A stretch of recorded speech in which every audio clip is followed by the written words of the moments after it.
Hi, the posterior triangle of the neck is located in the lateral aspect of the neck. It is bounded anteriorly by the posterior border of the sternocleidomastoid muscle. It is bounded posteriorly by the anterior border of the trapezius muscle, and it is bounded inferiorly by the middle one-third of the clavicle. Now, the posterior triangle of the neck is covered by investing layer of fascia, and the floor is formed by the prevertebral fascia.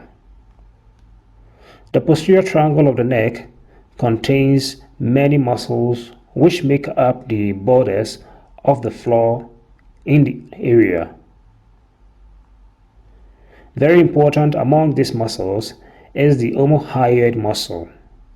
Now, the omohyoid muscle is split into two bellies by a tendon. So there is the inferior belly as well as the superior belly of the omohyoid muscle. The inferior belly crosses the posterior triangle, traveling in the supero-medial direction, and splits the triangle into two parts. The muscle then crosses underneath the sternocleidomastoid muscle to enter the anterior triangle of the neck. A number of vertebral muscles covered by prevertebral fascia form the floor of the posterior triangle. Now, these muscles include the splenius capitis, the levator scapulae, as well as the anterior, middle, and the posterior scalene muscles. The external jugular vein is one of the major veins of the neck. It is formed by the retromandibular and the posterior auricular veins. It lies superficially, and it enters the posterior triangle after crossing the sternocleidomastoid muscle. Within the posterior triangle, the external jugular vein pierces the investing layer of fascia and empties into the subclavian vein. The subclavian vein is often used as a point of access to the venous system via the central catheter. The transverse cervical and the suprascapular veins also lie in the posterior triangle. Now, the subclavian, the transverse cervical, and the suprascapular veins are accompanied by their respective arteries in the posterior triangle. The distal part of the subclavian artery can be located as it emerges between the anterior and the middle scalene muscles. As it crosses the first rib, it becomes the axillary artery, which goes on to supply the upper limb.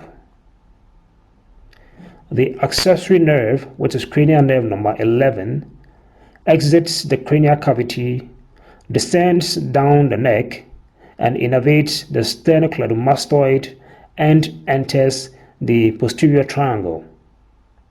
It then crosses the posterior triangle in an oblique inferior-posterior direction within the investing layer of fascia.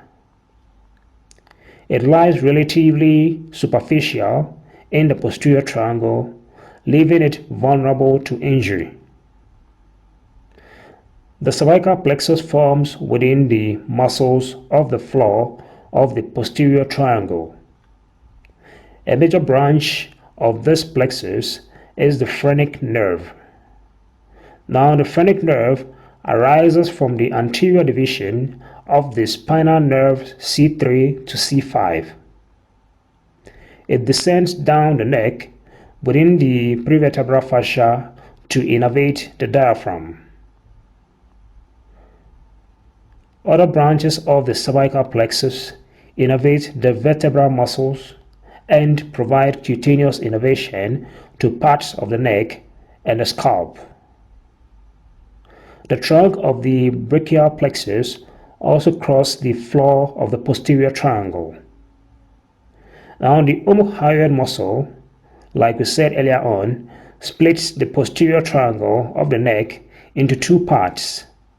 Now these parts are the occipital triangle, which is the larger and superior part, and the subclavian triangle, which represents the inferior part and contains the distal portion of the subclavian artery.